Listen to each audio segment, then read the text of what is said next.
हेल' everyone दायो आं नोंथांमोननि सेराव मोनसे गोदान भिडिअ लानानै फैदों दे लोगोफोर। बे भिडिअआनो जाहैबाय नोंथांमोननि अरुण'दय जायफोर मोनाखै बिसोरनि थाखाय मोनसे गोनांथार आपडेट ओंखारनानै फैदों। बे आपडेटखौ आसामनि चिफ मिनिस्टार बिथां डक्टर हिमन्त बिश्व शर्मा बिथाङानो अलरेडि फोरमायनानै होदों। बिथाङा जोबोद मोजाङै फोरमायनानै होदों दे लोगोफोर। जोबोद मोजां आपडेट बियो नोंथांमोननि थाखाय अरुण'दयनि। बेखौ आं नोंथांमोननो भिडिअखौबो नोंथांमोननो आं शेयार खालामगोन। बिथाङा मा बुंखो बे बुंनायनि भिडिअ क्लिपखौ आं नोंथांमोननो बे भिडिअनि गेजेरजोंनो नोंथांमोननो शेयार खालामनानै होगोन दे लोगोफोर। नोंथांमोना खालि भिडिअखौ जोबजासिम नाय आरो लोगोसेनो नोंथांमोना भिडिअखौ हाजासे शेयार खालामनानै हो। बिथाङा मा बुंनानै होदों जे नोंथांमोना अरुण'दय मोनिफोरनि थाखाय आरो बेवहाय गोबां अरुण'दयनि हेफाजाबगिरिफोर जेरैहाय नोंथांमोननि सिगां समाव मा गैयामोन अरुण'दयनि बेयाव अफिसार गैयामोन होननानै बुंदों। अफिसारखौ दायो बिथांमोना होसिगोन। मा बबेयाव होगोन आरो नोंथांमोना जुदि अरुण'दयनि माबाफोर प्रब्लेम जायोबा नोंथांमोना अरुण'दयनि खामानि मावनायाव बा नोंथांमोननि अरुण'दयनि फैसा सोनाय समाव नोंथांमोननि एकाउन्टआव अरुण'दयनि फैसाया हाबाब्ला नोंथांमोना बेवहाय मा खामानिखौ मावनो हागोन आरो लोगोसेनो नोंथांमोना इजियैनो मा खामानिखौ नोंथांमोना अफिसारनो जनायनानै बिथांमोना थाबैनो नोंथांमोननि प्रब्लेमखौ सल्भ खालामनानै होगोन। बेफोर गासैखौबो आं नोंथांमोननो दिनैनि बे भिडिअनि गेजेरजोंनो शेयार खालामनानै होगोन दे लोगोफोर। बेनि सिगाङावनो नोंथांमोना जुदि सोरबाफोर आंनि चेनेलाव गोदानब्ला आंनि चेनेलखौ नोंथांमोना साबस्क्राइब खालामनानै लाबानो जाबाय। लोगोसेनो लाइक शेयार कमेन्ट खालामनानै होबानो जाबाय दे लोगोफोर। नोंथांमोना बेबायदिनो टाइम टु टाइम गोदान आरो गोनां स्किमफोरनि आपडेटफोरखौ बे लेटेस्ट बड' इनफरमेसन इउटुब चेनेलनि गेजेरजों नोंथांमोना मोनबाय थानो हागोन दे लोगोफोर। थौदो बिदिब्ला भिडिअखौ स्टार्ट खालामसै। लोगोफोर दायो आङो नोंथांमोननो गिबियावनो फोरमायनानै होनो सानदों जे नोंथांमोना नोंथांमोननि एकाउन्टआव जेब्ला अरुण'दयनि फैसाखौ नोंथांमोननि एकाउन्टआव सोगोन अब्लाथाय नोंथांमोननि एकाउन्टआव माने अरुण'दयनि फैसाया हाबहैया, नोंथांमोननि एकाउन्टसिम मोनहैया। माने जुदि गभर्नमेन्टआ नोंथांमोननि एकाउन्टआव अरुण'दयनि फैसाखौ सोनानै हरोब्लाबो नोंथांमोननि एकाउन्टआव मोनहैया, लोगो माने नांथाना थायो बा गभर्नमेन्टनिसिम आरो गिदिंनानै थांफिनो आरोना। मानि थाखाय होननानै बुङोब्ला KYC होयैनि जाहोनाव। बेनिखायनो आसामनि चिफ मिनिस्टारा बेफोर बाथ्राखौ बुंदों जे नोंथांमोना गावबा गावनि एकाउन्टखौ थिग खालामनानै ला। नोंथांमोना नोंथांमोननि एकाउन्टआव KYC होनो गोनां थानायखौ थाबैनो KYCखौ होनानै ला होननानै फोरमायदों। जुदि नोंथांमोना बेवहाय KYCखौ होनानै लाया अब्लाथाय नोंथांमोना नोंथांमोननि एकाउन्टआव फैसाखौ मोननो हानाय नङा।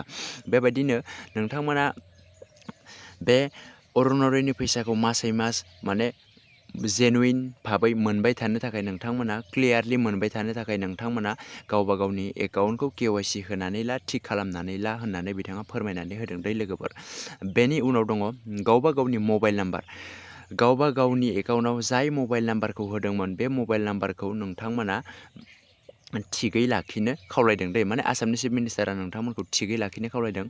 जुदि माबा जाहोनाव नोंथांमोना नोंथांमोननि बे एकाउन्टआव होनाय मबाइल नाम्बारखौ सोलायोब्लाथाय नोंथांमोना गभर्नमेन्टनो माने फोरमायहर होननानै बुंदों। गभर्नमेन्टनो फोरमायहरनानै जुदि नोंथांमोना फोरमायहरोब्ला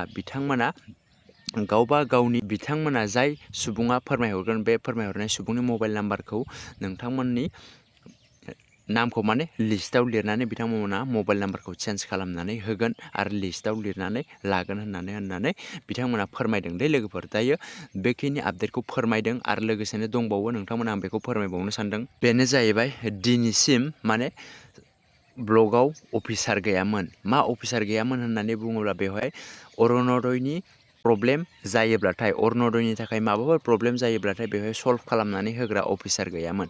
बेनिखायनो मोनफ्रोमबो ब्लकआव बा मोनफ्रोमबो समस्थियाव बेबायदिनो साफा अरुण'दयनि हेफाजाब खालामग्रा सासे माने कर्मचारिफोर दैथायगोन, माने बेवहाय हरगोन होननानै बिथांमोना फोरमायदों दै लोगोफोर। बेवहाय मोनफा ब्लकआव बा मोनफा समस्थियाव बेवहाय साफा अरुण'दयनि हेफाजाब खालामग्रा, जुदि माबाफोर जाहोनाव नोंथांमोननि एकाउन्टआव फैसाया हाबाब्ला नोंथांमोना बे अरुण'दयनि हेफाजाब खालामग्रा सुबुंनो नोंथांमोना फोरमायहैनो नांगोन। नोंथांमोना गोबाङानो मिथिया जे अरुण'दयनि माबाफोर प्रब्लेम जायोब्लाथाय नोंथांमोना बबेयाव थांगोन, मा खामानि मावनांगोन बेफोरखौ नोंथांमोना गोबाङानो मिथिया। बेनिखायनो बिथांमोना फोरमायनानै होदों गभर्नमेन्टनिफ्राय जे ब्लकआव बा मोनफा समस्थियाव साफा अरुण'दयनि हेफाजाब खालामग्रा बेवहाय सुबुं थागोन। बिथांमोननो नोंथांमोना फोरमायनानै गावबा गावनि प्रब्लेमखौ सल्भ खालामनानै लानो हागोन होननानै बिथाङा फोरमायनानै होदों दै लोगोफोर। आरो बेजों लोगोसेनो माने गभर्नमेन्टनिफ्राय जायफोर माने ब्लक अफिसाव थागोन बा समस्थियाव थागोन बिथांमोननि बेवहाय फन नाम्बारखौ बिथांमोना शेयार खालामनानै होगोन होनना बुंदों। नोंथांमोना अरुण'दयनि माबाफोर प्रब्लेम जायोबाथाय बे कन्टेक्ट नाम्बारनि गेजेरजों बे फन नाम्बारनि गेजेरजों नोंथांमोना फन खालामनानै बिथांनिसिम फोरमायहरनो हागोन जे आंनिया अरुण'दयनि फैसाया हाबासै बे मासाव, आंनि नामा उमुक, बे मासाव आंना अरुण'दयनि फैसाया हाबासै नाथाय आंना सिगांनिफ्राय हाबबोगासिनो दङमोन, मानि थाखाय हाबाखै नोंथांमोना एसे प्रब्लेमखौ नायनानै फोरमायहरफिनबानो जाबाय होननानै बिथांमोनखौ नोंथांमोना बुंहरनो हागोन। लोगो लोगो बिथांमोना बेफोर खामानिखौ मावनानै नोंथांमोननिसिम बे खामानिखौ प्रब्लेम जानाय खामानिखौ नोंथांमोना सल्भ खालामनो हागोन। आरो जुदि माबाफोर मावनो गोनां दङब्ला बिथांमोना फोरमायनानै होखागोन। नोंथांमोना EKYC होनो गोनां दंब्ला EKYC होनांगोन। बेबायदिनो जाय खामानिखौ नोंथांमोना मावनो नांगौ बे खामानिखौ नोंथांमोना मावनानै लानो नांगोन, बिथांमोना जेब्ला फोरमायहरगोन बेबायदि जागोन आरोना। दायो नोंथांमोना क्लियारै मोजाङै मिथिनो थाखाय आं भिडिअनि क्लिपखौ दिन्थिनानै होनि, नोंथांमोना भिडिअनि क्लिपखौ नायनानै बुजिनानै लाबानो जाबाय दे लोगोफोर। অৰুণোদয় আঁচনিৰ ধন নিয়মীয়াকৈ পাই থাকিবৰ কাৰণে বেংকৰ একাউণ্টটো ঠিক হৈ থাকিব লাগে। KYC know your customer, বহুতে KYC নকৰে কাৰণে অৰুণোদয় টকা জমা নহয়, চৰকাৰে দি দিয়ে, টকাটো মাজত পৰি থাকে, একাউণ্টলৈকে নাযায়। কিয়? একাউণ্টটো KYC হোৱা নাই। আপোনালোকে নিজৰ বেংক একাউণ্টটো পৰিষ্কাৰ কৰি ৰাখিব।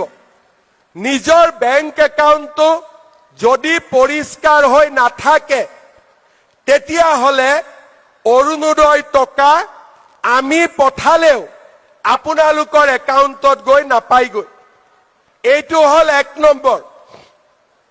2 নম্বৰ, অৰুণোদয় নামৰ বাবে আপোনালোকে যিটো মোবাইল নম্বৰ দিছে সেই মোবাইল নম্বৰটো এক্টিভ কৰি ৰাখিব। কিবা কাৰণত যদি মোবাইলটো পৰিৱৰ্তন হয় চৰকাৰক জনাব, তেতিয়া আমি নতুন নম্বৰটো আমাৰ লিষ্টত সোমাই ল'ম। তৃতীয়তে, আজিলৈকে আমাৰ কোনো অফিচাৰ নাছিলে, অৰুণোদয় নাপালে আমি ক'ত যাম?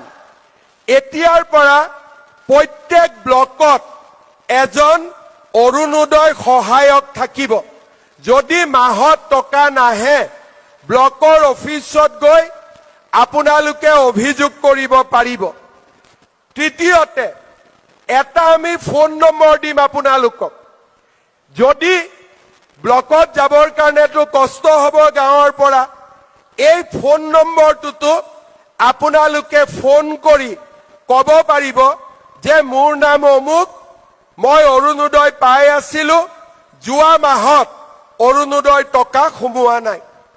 তেতিয়াহ'লে আমি লগে লগে এই অৰুণোদয়ৰ একাউণ্টটো চেক কৰি আপোনালোকক ঠিক কৰি দিম।